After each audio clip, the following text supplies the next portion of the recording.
अब लौटते हैं कश्मीर खबरों की तरफ। अवंतीपुरा पुलिस की जानिब से डिस्ट्रिक्ट पुलिस लाइन में एक कल्चरल प्रोग्राम मुनक़िद किया गया, जिसमें जोन अवंतीपुरा से ताल्लुक़ रखने वाले मुख्तलिफ स्कूली बच्चों ने हिस्सा लिया।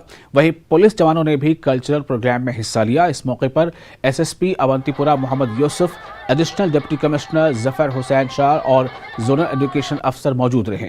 प्रोग्राम में बच्चों ने मुख्तलिफ तमद्दनी और कल्चरल प्रोग्राम पेश किए। बाद में अच्छी कारकर्दगी दिखाने वालों को इनामात से नवाजा गया।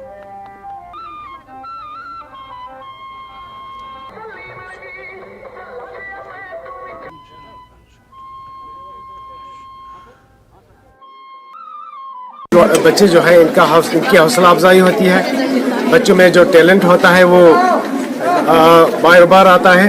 बच्चे जो है इसमें इनको एकेडमिक साइड में भी बड़ा इंटरेस्ट पड़ता है, तो ऐसे प्रोग्राम जो है हर वक्त होने चाहिए। बच्चों की परफॉर्मेंस यहाँ पर नाइस रही, बच्चे भी बड़े खुश हो गए और बड़े इंटरेस्ट है, बच्चे भी बड़ी अच्छी यहाँ कर।